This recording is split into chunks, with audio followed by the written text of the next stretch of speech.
tayo ng mananangin. Yes, so God, we thank you so much, God, for your faithfulness and your grace. Thank you for your presence in our midst, Lord God. Continue, Lord God, to speak to us, teach us your truth, Lord, as we sit at your feet, Lord, this afternoon. Continue to minister to each one of us. Fill, Lord God, our hearts and satisfy us, oh God, with your words, with your message, Lord. Even those who are joining us online, continue to bless them as well. In Jesus' name. Amen. Amen. So, seated, mga kapatid. Magandang hapon, maulan na hapon. Magandang oras, no? Magandang makikinig sa salita ng Panginoon. So, tayo po ay magpatuloy na magpuri sa Panginoon at tayo ay mag-aral sa kanyang salita. Okay? Let us learn. Tayo lahat ay students ng Panginoon sa hapon. We are all disciples of the Lord that needs His word, His instruction. So, ito ang mensahe ng Panginoon sa bawat isa sa atin, including me. Lahat tayo, ito ang mensahe ng Panginoon sa ating lahat, especially in these last days. Either baguhan ka or matagal kang Kristiyano, ito po ang mensahe ng Panginoon sa ating lahat. Continue in Christ. Amen? Continue in Christ. Of course, it's talking about Jesus Christ. Continue in Christ Jesus. Now, this is Paul. Ito po ay encouragement ni Apostle Paul sa mga believers sa Colossian. Sa Colossae pala. So, let us open our Bible in Colossians chapter 1 verse, let's read there. Praise the Lord. Colossians chapter 1. Okay. Sabi niya dito sa chapter 1, ito po kasi ay pagtuturo ni Apostle Paul sa mga taga-Corinto, taga-Colossians tungkol sa supremacy of Jesus.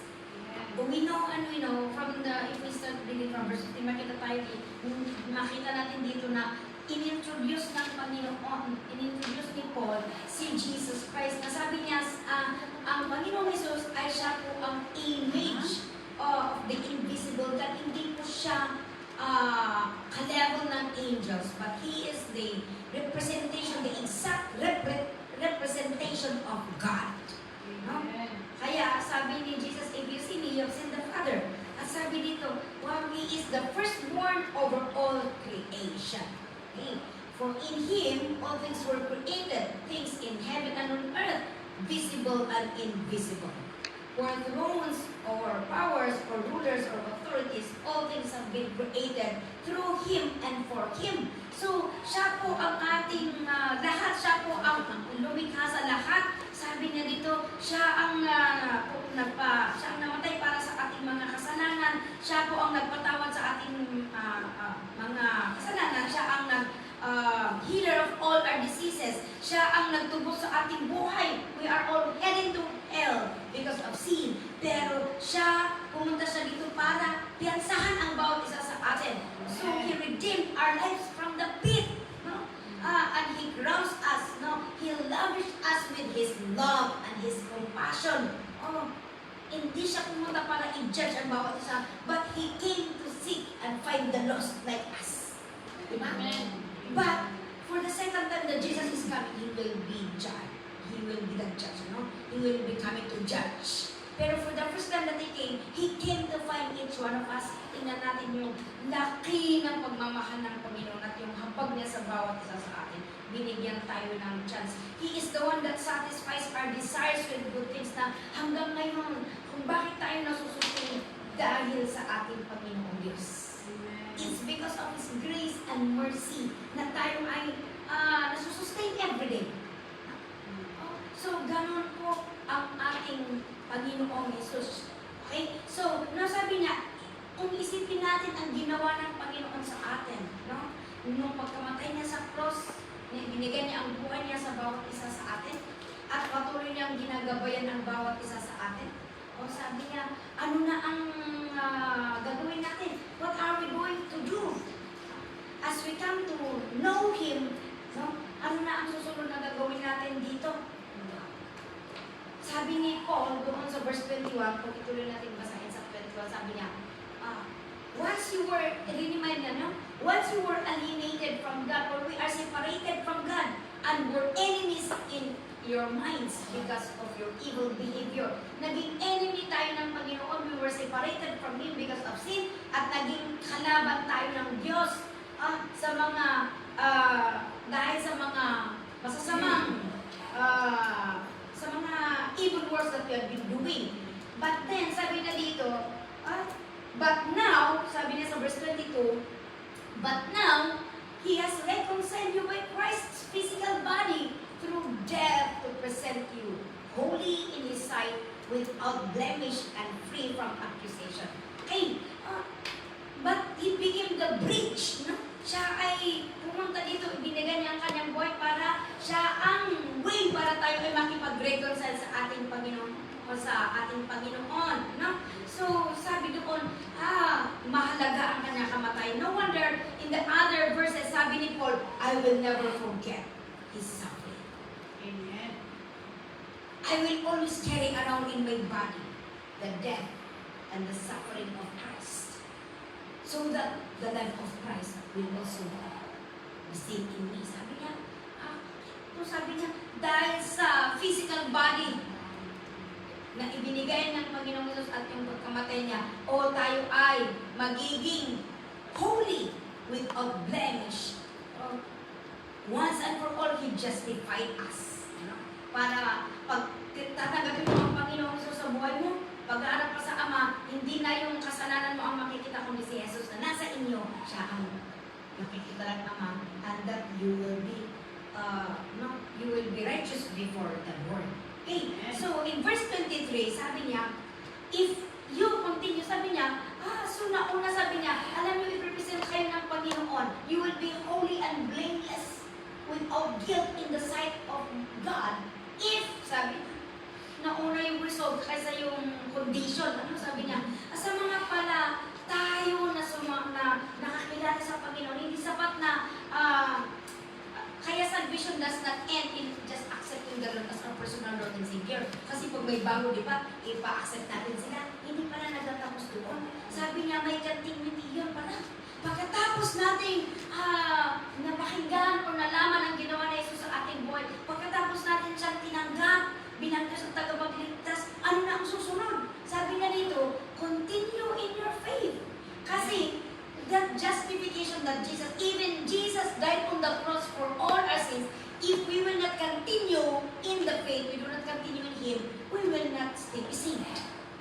Diba? Kaya sabi ni Paul, sabi na dito, number 1 na gawin natin, how to continue in Christ Jesus. Number 1, continue in your faith. Amen. Continue in your faith. Ganon. Continue to believe. Continue in the faith. Ano pa? Continue to believe. Yan ang ibig sabihin ng continue in the faith. Kaninong faith? Continue to believe in the Lord Jesus Christ. Kailangan nating manatiling tapat. Sabihin mo sa katabi mo, manatili tayong tapat. Nanatilo ka, no? Masapol nga rod, agtalinaad ka nga natigad. Masapol ang tuloy ka. Agtul-tuloy ka. Agtul-tuloy ka. Gano'n nga umay ni Kristo, sabi niya, continue in the faith. This is individual. Okay? Individually. Salvation is individual. Hallelujah? And so we have to work out our relationship with God. Continue to work out our salvation with fear and trembling. Kailangan continue in the faith. Very specific. Marami ang nagpapatuloy pero nagpapatuloy na pumupunta sa simbahan pero hindi nagpapatuloy na nananampalataya sa Panginoon. Kaya may mga backsliders pero nandyan pa rin sila sa loob ng church naman. Sabi niya, continue in the faith. Magpatuloy ka, magiging matatag ka, magiging tapat ka sa pananampalataya. Sa number 1 pa rin tayo mga kapatid. So, ano ang sabi niya sa Colossians 2 verse 6? Sa Colossians 2 verse 6, basahin natin ano ang sabi niya doon. Colossians chapter 2 verse 6. Okay. Sabi niya, so then just as you receive Christ, see?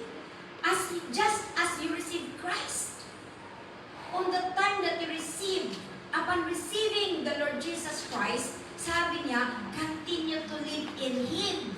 Amen. Hallelujah. Ipamuhay natin.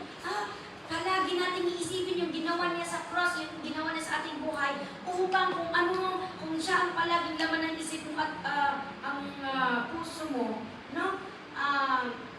Yan din ang mag-flow sa buhay mo. Yan ang kinanta natin, di ba? Ano yan ang kinanta na? We are following in His footsteps. Di ba? Sabi niya, as we receive Him, kung tinanggap mo siya sa inyong puso, you follow in His footsteps. We follow Him, no, in our life. Continue to live your lives in Him. Amen. Follow Him daily. Follow His teachings. Follow His word, His instruction. That is, kasi paano ka matatawag na disciple? How can you be called a follower of Christ? Those who continue in Christ are called disciples. Hallelujah. They are called believers of Jesus Christ. And if you do not continue in His teaching, you do not continue to live out His, you do not follow Him daily, sabi niya, how can you be called follower or believers of Jesus Christ? How can you be called disciples? Kaya sabi na, those who follow His teaching, those who continue in Him are called disciples of Jesus Christ. Romans chapter 10, verse 17. Consequently, see, the result, or the result of faith, sabi na doon, is faith comes, the result of hearing and hearing the message. Sabi niya, through the Word of God, faith comes. Amen. Paano ka magpapatuloy sa pananampalataya mo sa Panginoong Hesus? Patuloy na pakikinig at pakikinig sa mensahe na nanggagaling sa salita ng Panginoon. Kaya pag nagbabasa tayo ng salita ng Panginoon, we ask, Lord, what is your message with your word that I'm reading? Kasi meron at meron mensahe, kahit pare-parehas ang binabasa mong verse every day, iba't iba ang mensahe ng Panginoon sa atin, di ba? Kaya sabi niya dito, how do we continue in the faith in our Lord Jesus Christ? With hearing. Kaya, mga kapatid, I encourage you na basahin natin ang Bible natin. Amen. Kasi, alam niyo dito sa mundo, marami ang ginagawa ng demonyo para tayo ay tumigaw. The Bible is our compass in heading to our destiny. No? Kung nawala ka sa kumpas mo, pwede kang maligaw. Even if you started right, you can be lost along the way kung hindi tayo magbabasa ng salita ng Panginoon. And this Word of God is God's instruction throughout our life. Amen. Amen? Ito na ang kumpas natin. Ano? Okay. So, sabi pa ng Bible, this is the light. Ano? Thy word is lamp unto my feet. Madilim itong mundo. At kung hindi naiilawan ng ating daan, pwedeng iba ang imbes na exit C, sa exit D pala tayo. Lumawas. Diba? Oo. Because the devil is deceiver. If you don't know the word, pwede kang malinlang. You are easily being deceived. Okay, so, yan. Ngayon, we are living in time of deception. Akala mo totoo, hindi pala. Akala mo Kristiyano, hindi pala. So, we better read the Word of God and we receive the message of God. Kung nasa inyo, kung marami kang nalaman, na marami kang natutunan na salita ng Panginoon, kahit anong mangyari, nagpapatuloy ka pa rin. Kahit dumating ang testing, dumating ang discouragement, kahit anong mga pagdadaanan mo, nagpapatuloy ka pa rin, nananatili kang natigil, nananatili kang tapat sa inyong pananampalataya sa Panginoon dahil alam mo, marami kang natutunan na mensahe sa salita ng Panginoon. So, number 2. Let's go to number 2. Number 2, anong sabi niya doon sa Colossians chapter 1 verse 23? Sabi niya, stand firmly in the faith. Stand firmly, hindi ka lang nagpapatuloy. Hindi ka lang nagiging manatiling tapat. Pero sabi niya dito, kailangan nating maging matatag sa pananampalataya. Unang Ilocano, natalged, nabakad. Unang Tiguro, nabakit. Ano? Natalged, nga pamati, natalged, iti pamati, no? Mananatiling matatag sa pananampalataya. Colossians 2 verse 7. Tingnan natin kung anong sabi ni Paul ulit sa Colossians 2 verse 7. Rooted and built up in Him, strengthened in the faith as you were taught, and overflowing with thankfulness. Look at that! Sabi niya dito, rooted, maiugat, sana mapalalim ang ating, maipundasyon sana ang ating pananampalataya sa Kanya. Hindi po sa tao dapat nakapundasyon ang ating pananampalataya. Hindi sa simbahan, hindi sa pastor, hindi sa tao. Kundi, sa maiugat sana ang ating pananampalataya sa Panginoong Yesus. Amen? At maibit at kung naiugat, naipundasyon ang pananampalataya mo, siyempre, pati ang buhay mo, nakapundasyon din sa Kanya. Hallelujah. Diba sabi na doon, rooted, your faith is rooted, founded in Him, and also your life is being built up in Him. Strengthened in the faith. Nagiging malakas ka. Nai-encourage ka. Napapatatag ka.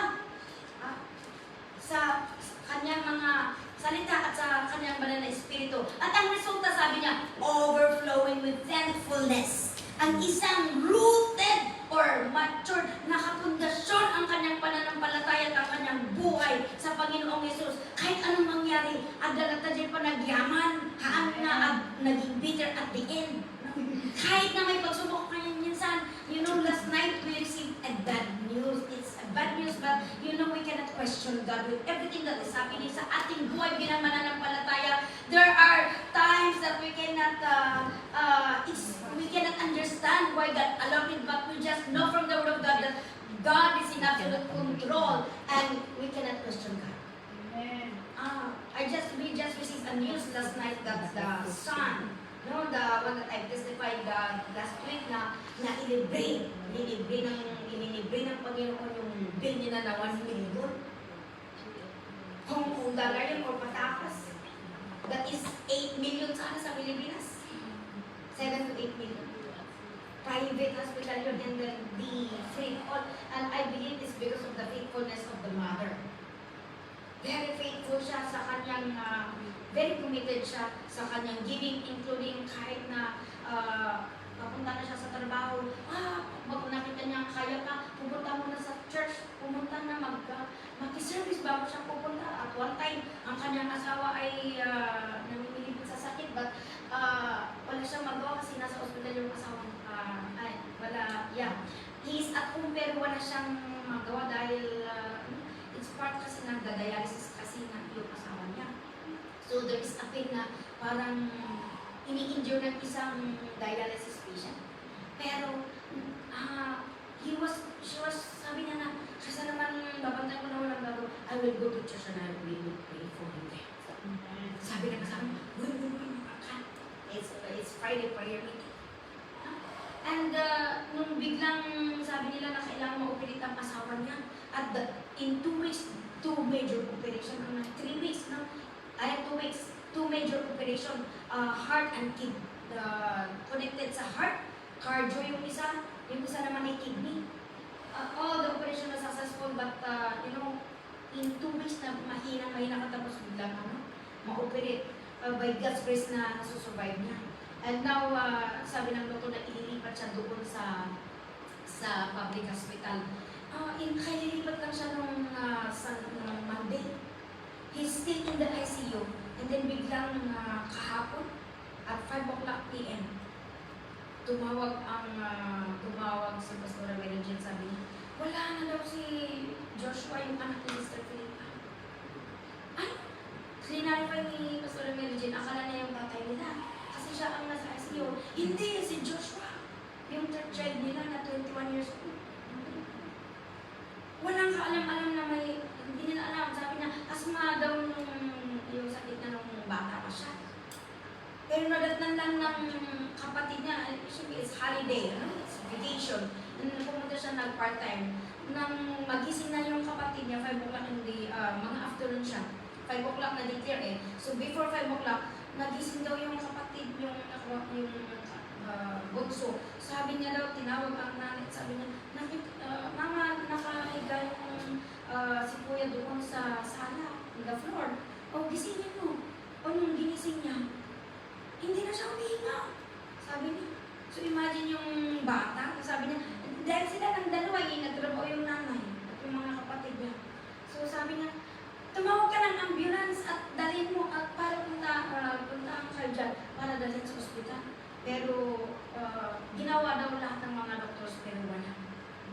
Sabi ko, buti na lang hindi natakot yung bata at ginawa pa rin niya yung instruction ng nanay niya. Ang kaya nung nalaman ko yung hindi ko maiwasan na maiyak.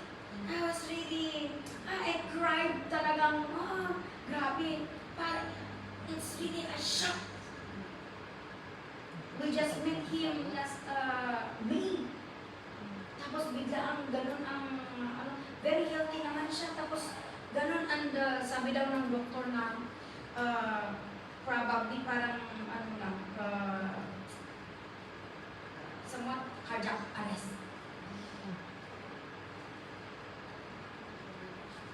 And despite na ganun ang nangyari, when I told their mom, sabi ko, ala, siya pa hindi ang sangit. But I see their mom is very calm. Siguro, nasa-shock pa lang eh. But I see her, her word still. Even nung kinusap ko siya before I came here in Hong Kong, sabi niya doon sa kanyang asawa, let the Lord, let the will of God be done sa buhay ng aking asawa. Sabi niya, kagabi nung kinausap mo siya, and sabi ko, wow, sabi niya, well, baka isutiin ko talaga ni Ambus na biyahe. You see that very calm at nandyan pa rin yung pagpapasalamat na hindi nag-blame mo kaya ay mahabol na wala na emotional. Yes, we are still emotional people, lalo kung Pilipino. But iba pa rin pag ikaw, pag ang buhay mo, ang pananampalataya mo ay lumalim at ang buhay mo talaga ay you are naka-connecta, no? You are founded, your life is built up in the Lord and in His Word. Nandyan pa rin yung kalmado ka. You still acknowledge that, Lord, ano mo na yung nasakitan, anak ko matay ko, apay ngay ako, giintid ko, tapos alaang malan. Diba? But she acknowledges that, ano nga yung ni ako gusto kinanto. He has all the right to take it. Praise God for the 21 years na ipalubos na makabalik.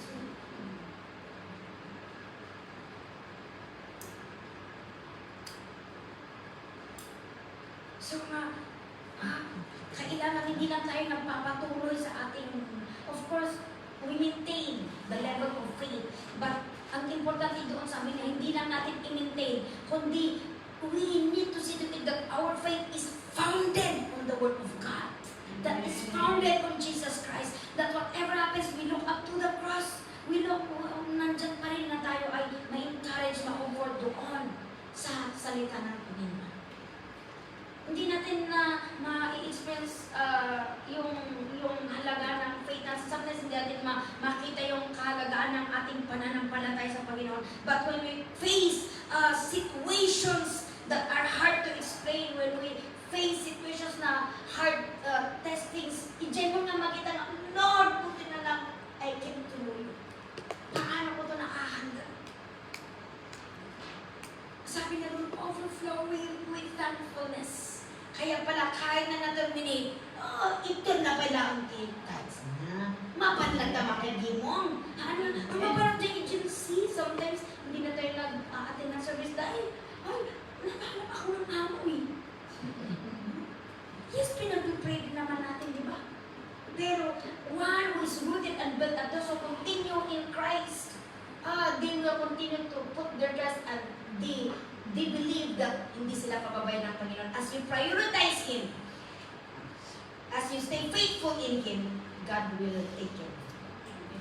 Hallelujah. So, yan. Sabi, overflowing with thankfulness. We continue to acknowledge God as sa lahat ng nangyari, we continue to acknowledge God. Amen. Joshua 1 verse 7 to 9. Joshua 1 verse 7 to 9. Be strong and very courageous. Wow. Hindi lang courageous, very courageous. Be strong and very courageous. Ano man ang pinagdadaanan mo mga kapatid, sabi niya, be strong, magpakatatag ka.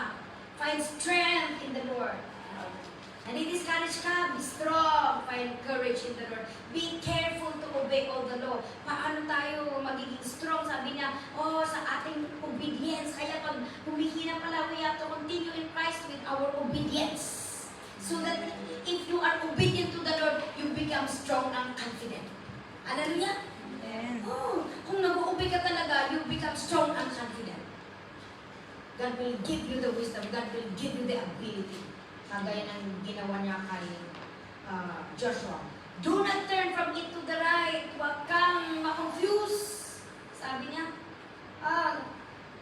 do not turn, huwag mong i-set aside, huwag mong i-ignore ang salita ng Panginoon so that you will be successful wherever you go. Hallelujah. Verse 8.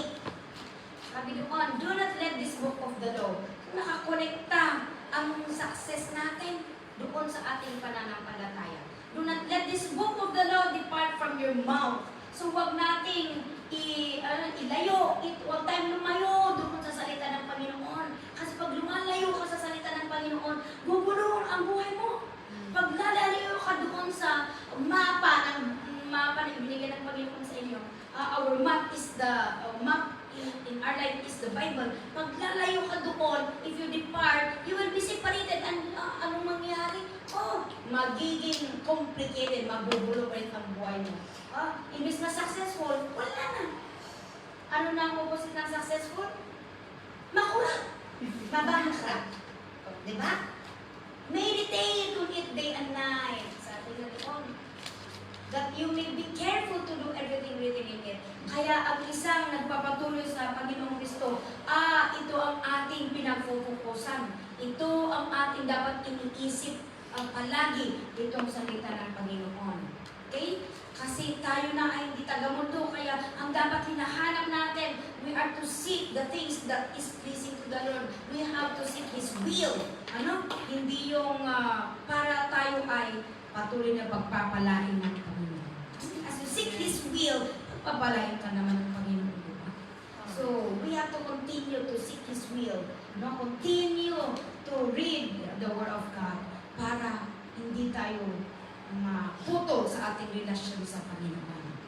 First, sa Matthew, you continue to read in verse 9. Sa Matthew 24 verse 13. But he who stands firm to the end will be saved.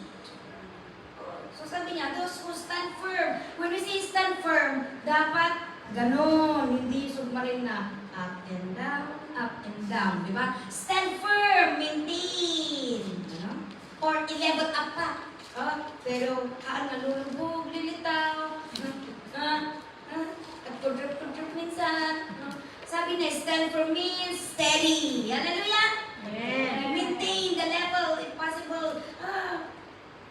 Ingatan tayo pa, basit. The level of your faith is the level also of your testing. Kaya hindi pwedeng pabayaan kasi pag babagsak ka, matabunan ka sa mga problema mo. Hallelujah! Wala na. So sabi niya, he who stands firm, see, ang nagpapatuloy, ang nagiging matatag sa kanilang pananampalataya. Hanggang sa pagdating ng Panginoon, siya ang maliligtas. 1 Corinthians 15:58.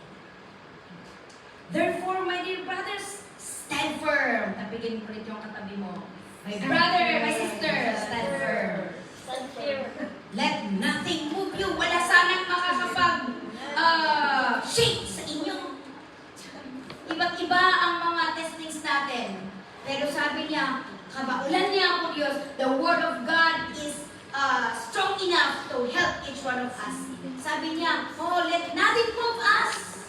Always give yourselves fully to the work of the Lord because you know that kung nagpapatuloy ka na nagsisilbi sa Panginoon, no, to continue in our faith in the Lord Jesus Christ is to continue to give yourself fully to the work of the Lord. Magsilbi ka sa Panginoon dahil ang labor mo, ang sakripisyo na ginagawa mo, pagsisilbi mo na may sakripisyo, sabi niya, hindi nasasayang.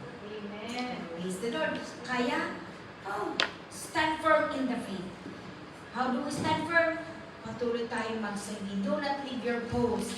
Diba? Kinakanta natin, may magandang kanta na, I'm gonna stand on the word of God. I'm gonna stand on the word of God. Ano pa yung sa, I will not run when the battle gets hard.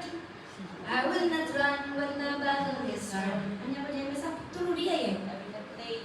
I will not lay my armor down. I will not lay my armor down. Ganon ang Kristiyano kasi ang faith. Faith is always forward. Amen. Piling minsan, we rest for a while. Pero wag kang matagal na mag-rest. Kasi mamaya natulog ka. Wala na. Naiwanan ka na ng bus. Ako mag-rest ka na kunti tapos, move on. Hindi ito competition.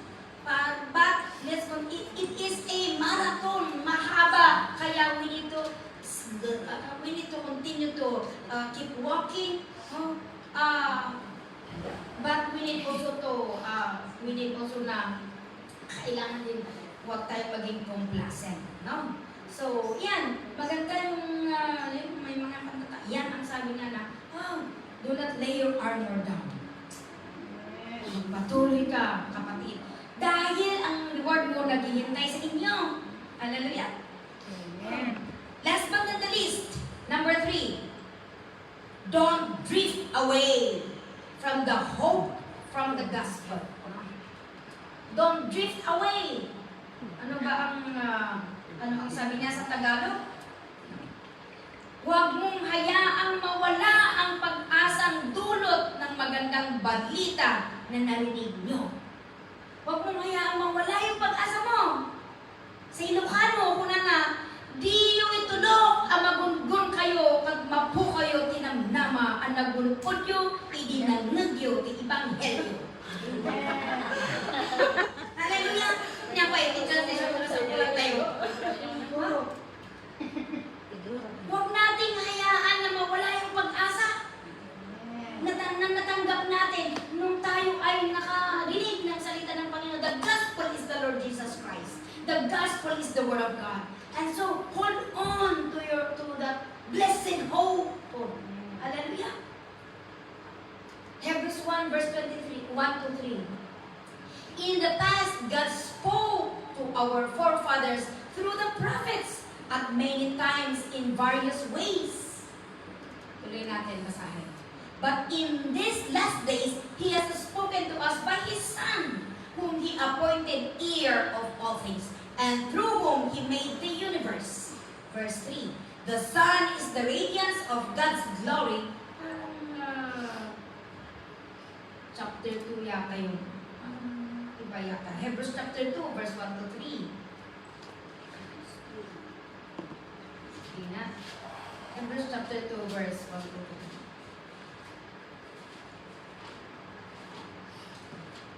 Sabi, okay, we must pay the most careful attention, therefore, to what we have heard so that we do not drift away. So sabi niya, palagi nating iniisip,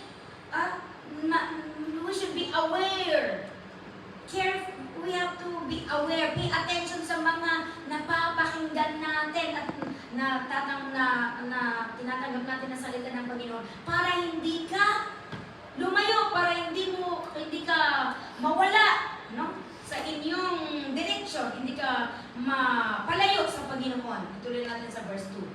For if the message spoken by angels was binding, and every violation and disobedience received its just punishment, how shall we escape if we ignore such a great salvation? You see, if we drift away from our hope, we lost our salvation.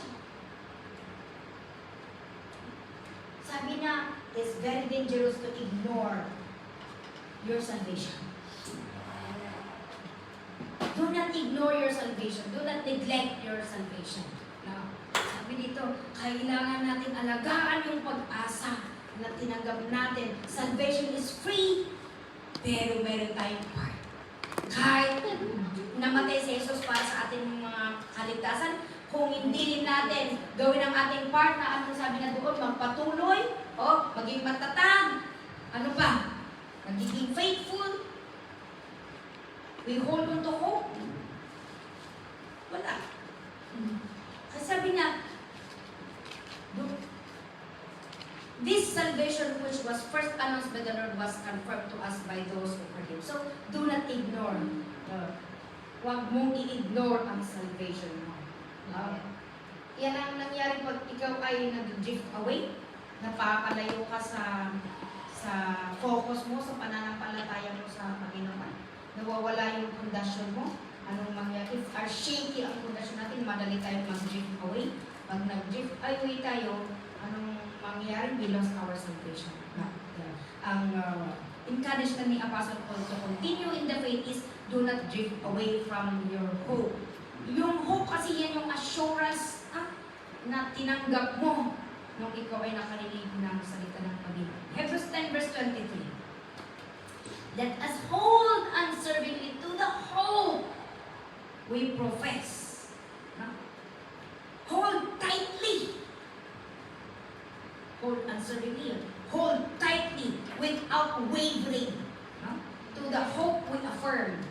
For God can be, sabi niya doon, for He who promised is faithful. God is trusted. Mapagkatiwala ng Panginoon sa lahat ng kanyang mga pangako. Kaya sabi niya, hawakan natin ng anong type? Mahawakan natin ng maigpit. Kasi alam nyo, ang demonyo, ang gusto niyang nakawit at sirain yung pananampalataya natin. Para tuluyan tayong mawala sa ating Panginoon.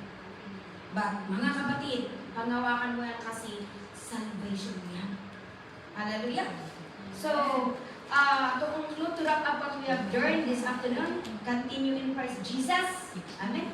Bakit kay Christ Jesus? Because He is our, siya ang lumika sa atin, ano? Siya ang ating Savior and Redeemer. And how do we continue in Him? Continue in the faith, continue to believe, no?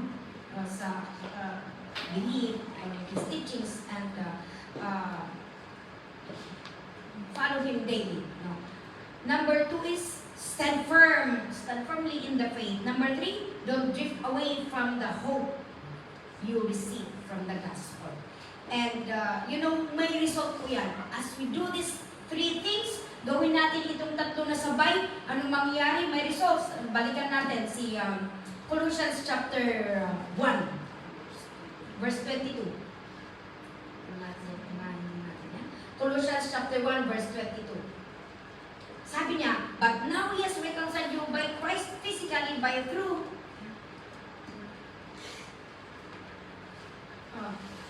But now He has reconciled you by Christ's physical body through death to present you holy in His sight without blemish and free from accusation. Darating ang Panginoon and He will be coming to take everyone who had continued to believe in Him, those who continue to stand firm until His coming, and He will take him to be His bride. Kaya paano kanya i-represent ng bride niya? Kung hindi ka magpapatuloy. At sabi dito, the bride of Christ, although we are sinners, but He becomes, sabi na doon, ang resulta kung tayo ay magpatuloy sa Kanya, we will remain in His presence. Isa yun. We will remain in His presence. Kahit wala siya dito sa physically with us, but His Spirit is within us. His Spirit will dwell in us. Yeah? Tayo ay patuloy na pupusin ng banal na Espiritu at mananatili din tayo sa Kanyang presensya. No? Ang ganda ng mga kinanta natin kanina, that in His presence, we are not defeated. Kinanta tayo kape because of His presence in us, sabi na doon, we can defeat the foe. Hindi yan? Sa praise,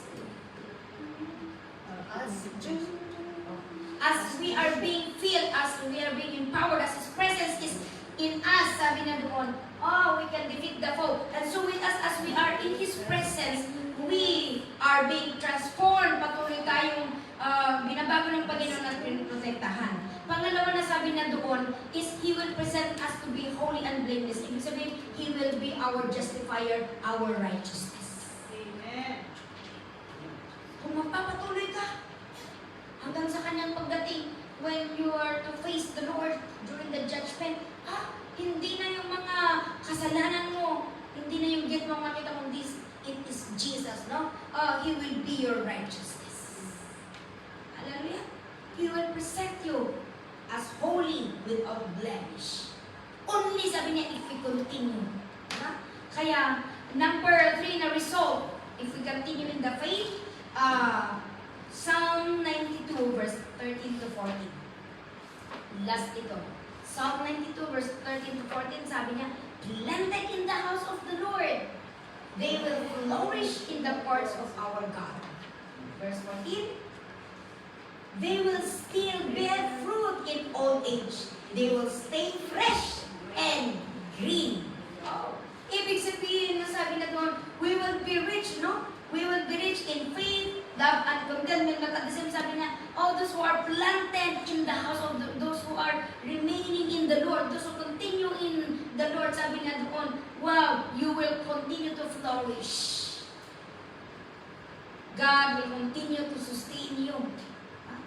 And you will be fruitful and full of life. Kaso that, stay fresh. Diba? Stay fresh. Even in your old age, you stay fresh and green. Talagang makita na you are so still alive in the faith. Ang kung ano nangyari sa spiritual, mag-flow yan sa outside. Mag-reflect yan. Amen? If healthy ang spiritual life natin, mag-flow yan sa lahat. Kaya pala din sa naman pala akong Christian. Masaya. Amen. So, ganun ang encouragement ng Panginoon sa bawat isa sa atin. Let's continue in Christ for nasa Kanya ang ating lahat-lahat. Amen? And what we are doing is not in vain. Thank you, Lord, for encouraging us once again this afternoon. Help us, Lord God, to live out what we have heard, Lord. Hindi kami mapapalayo, Panginoon. But may you find us active in the faith. Patuloy mo na patatagin ang pananampalataya ng bawat isa ng mga aming halapin sa mga susunod, Panginoon. Thank you, Lord, that as we put into action ito na pakinggan namin, Panginoon. Alam namin na everything will gonna be perfect. We will still be victorious, Lord. Salamat, Panginoon, at patuloy na mapapulit ka sa buhay ng bawat isa. In Jesus' name. Amen. Amen.